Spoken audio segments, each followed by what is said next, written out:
नमस्कार, जय श्री राम। आप देख रहे हैं रियल न्यूज़ बनी और मैं हूं आपका दोस्त सुनील रजवाल। आज मैं आपको भंडार के एक युवा सोशल एक्टिविस्ट हैं, जिनका नाम पंकज खत्री जी हैं, उनके साथ रूबरू करवाऊंगा। चलिए, पंकज जी, सबसे पहले सर आपका स्वागत है हमारे यूट्यूब चैनल रियल न्यूज़ बनी में सर। नमस्कार, आपका बहुत बहुत शुक्रिया सर। आप इस दूर दराज इलाका बनी का जो समस्याएं हैं उनको उजागर करने की कोशिश करते हैं। मैं आपका बहुत बहुत धन्यवाद करना चाहता हूं सर। तो सर, अगर सोशल वर्क के हिसाब से देखा जाए तो यहाँ पर हमारे बनी कॉन्स्टिट्यूंसी जो अभी काफ़ी पीछे है, कोई भी ओवरऑल जनरल डेवलपमेंट के काम नहीं हो रहे हैं। क्या कहना चाहेंगे सर इसके बारे में आप? सर देखिए, जिस प्रकार से अनएम्प्लॉयमेंट ज़्यादा रोज़ ब रोज़ बढ़ रही है, वो बहुत एक चिंता का विषय बन चुका है हमारे जम्मू कश्मीर में। जम्मू कश्मीर पहले नंबर पे आ चुका है ये अनएम्प्लॉयमेंट के हिसाब से। तो गवर्नमेंट की तरफ से बड़े आश्वासन दिए गए कि छतरगला टनल जैसे काम है वो शुरू होंगे। इतना बड़ा प्रोजेक्ट है, अगर ये प्रोजेक्ट शुरू होता है तो हमारे युवाओं को, हमारे स्किल बेस्ड लोग हैं उनको एम्प्लॉयमेंट होगी और हमारा जो एक तो डेवलपमेंट होगी और दूसरा अनएम्प्लॉयमेंट का काम जो है वो शुरू होगा। ठीक है। दूसरा बात ये है कि अगर अनएम्प्लॉयमेंट है तो इसकी वजह से आज देखिए समाज में किस तरह से चोरियां, दंगे फसाद और नशा जैसे काम जो हैं वो हो रहे हैं। तो हम चाहते हैं कि गवर्नमेंट से यही उम्मीद रखते हैं कि गवर्नमेंट जो है वो ज़्यादा से ज़्यादा लोगों को एम्प्लॉयमेंट प्रोवाइड करे और ये हमारे जम्मू कश्मीर की तभी तरक्की हो सकती है, अन्यथा ये बहुत एक चिंता का विषय बन गया है। तो सर, नशे की बात आई तो क्या सजेशन देना चाहेंगे, स्पेशल जो आजकल के युवा हैं उनके लिए क्या मैसेज देना चाहेंगे सर? देखिए, ये नशे वाली चीज़ों पे तो प्रतिबंध ही होना चाहिए। जिस प्रकार से आज गवर्नमेंट ने इतने जो ठेके खोल के रखे हैं, शराब के ठेके खोल के रखे हैं, तो मैं समझता हूँ कि यहाँ बनी के हर एक साल में कम से कम भी तो 2000 जो यूथ है, हर साल में 2000 यूथ जो है वो इसमें इन्वॉल्वमेंट होती है और 2000 जो व्यक्ति है वो नशे की लत में लग चुका है। और हम सरकार भी इसकी तरफ कोई भी तवज्जो नहीं दे रही है और ये बैन होने चाहिए। इस किस्म के जो नशीले पदार्थ हैं, ठेके जो हैं शराब के, ये बंद होने चाहिए। या अगर आप जम्मू को मंदिरों का शहर कहते हैं तो इसमें मंदिरों में कहाँ शराब होगी? स्कूलों के सामने आप बीड़ियों की दुकान खोल रहे हो, गुटखे की दुकान खोल रहे हो, शराब की दुकान खोल रहे हो, कौन सी एजुकेशन दे रहे हो आप?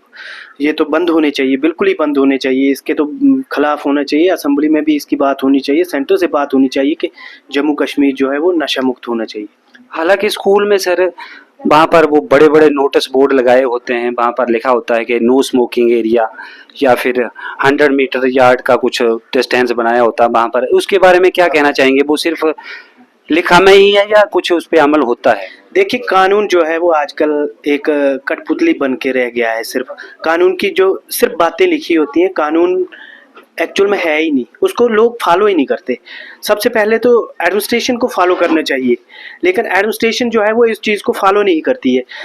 अब जैसे आपने देखा कि नशे की दुकान, स्कूल के सामने कोई नशे की दुकान है तो सिर्फ बोर्ड लगाए हैं, लेकिन आप देख रहे हैं कि वहाँ पे नशे की चीज़ें जो है वो बिकती हैं, शराब बिकती है। तो ये तो गलत बात है। और यही बात नहीं है, नशों की बात नहीं है, बाकी भी जो है। अब ट्रैफिक की बात करिए, आप देखिए वहाँ से J&K बैंक की तरफ से बस स्टैंड तक देखिए कितना ट्रैफिक होता है। पीछे से लोग गाड़ियां हॉर्न मारते रहते हैं, लेकिन लोग कहाँ जाएंगे? रोडों में गाड़ियां लगाई हुई हैं। और मैं चाहता हूँ कि एडमिनिस्ट्रेशन को ये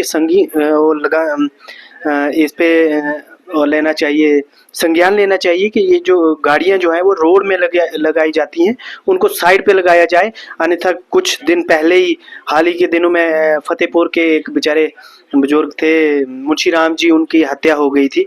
और लोग जो हैं वो बड़े नशे में, जो नौजवान हैं वो बड़े नशे में तेज रफ्तार से गाड़ियां चलाते हैं। इसके लिए कुछ बैरियर बनने चाहिए, स्पीड ब्रेकर जैसे बनने चाहिए।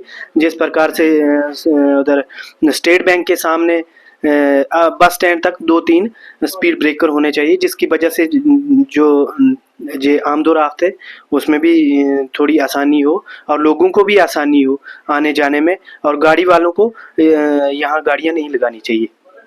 हालिया दिनों में सर हॉस्पिटल का मुद्दा जो बहुत बड़ा हमारे तहसील बनी में, ये सब डिस्ट्रिक्ट हॉस्पिटल है तो ये बिल्कुल खाली पड़ा हुआ है, तो क्या कहना चाहेंगे सर इसमें? सर मैंने पहले भी इसके बारे में एक बार प्रोटेस्ट किया था हंगर स्ट्राइक के लिए, लेकिन कुछ लोगों ने हमें दबाने की कोशिश की थी। जबकि आप सरकार एक चुन के जाती है और आपको बेसिक फैसिलिटीज़ नहीं दे पाती है, पानी, बिजली या हेल्थ सर्विसेज जो है वो प्रोवाइड नहीं कर पाती है, तो मैं उस सरकार को सरकार नहीं समझता हूँ। वो तो सिर्फ अपने लिए चुने हुए लोग बन गए हैं।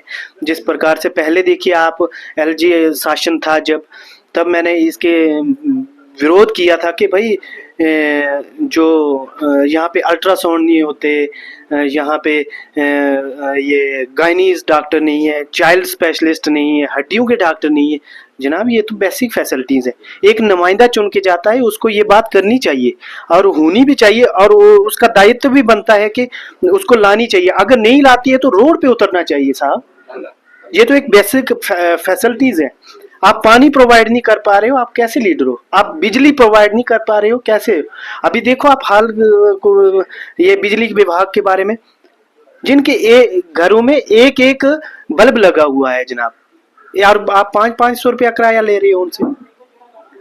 आप अंत्योदय राशन कार्ड वाले हैं लोग, अंत्योदय में जो आते हैं वो लोग क्या कर रहे हैं कि 500-500 रुपया उनके किराया आ रहा है बिजली का। कौन इसको देखेगा? एडमिनिस्ट्रेशन देखेगी या नुमाइंदे देखेंगे जो चुन के भेजे हुए, लेकिन वो कुछ नहीं कर पा रहे हैं। देखो आप 500-500 हाँ करेंगे, कब करेंगे जनाब? लोगों की लूट हो रही है, शरेआम लूटा जा रहा है लोगों को, और हमने वोट दिए हैं, को मुफ्त में आपको आगे नहीं भेजा है। पंच हो, सरपंच हो, डीडीसी, एमएलए सब लोग, लेकिन कोई बात ही रखने वाला नहीं है। कोई बाहर से आके बंदा बात रखेगा तो उसको दबोचा जाएगा, उसको डराया जाता है। ये बहुत गलत बात है, ऐसा नहीं होना चाहिए। और हमारे लोगों को सुविधाएं, जो बेसिक फैसिलिटीज़ हैं वो देनी चाहिए, जो चुने हुए नुमाइंदे हैं वो।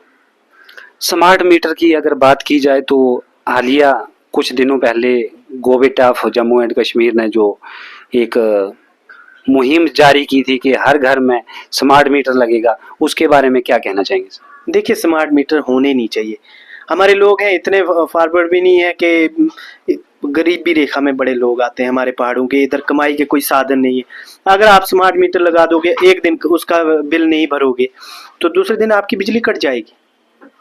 बड़ी परेशानी वाली बात होती है। स्मार्ट मीटर वैसे होने नहीं चाहिए हमारे, खासकर गाँव में, ये बड़ी दिक्कत की बात है। अब जो शहरों में है लोग कंजप्शन करते हैं बिजली की, वो है हमारे ट्राइब लोग हैं, यहाँ से उठ के अधवारी चले जाएंगे, कौन बिजली जलाएगा? यहाँ पे दरवाजे बंद होंगे, बच्चे पढ़ रहे हैं, लेकिन फिर भी आप 500-500 रुपया किराया दे रहे हैं, 500-500 रुपया किराया दे रहे हैं। इस पे लगाम लगनी चाहिए।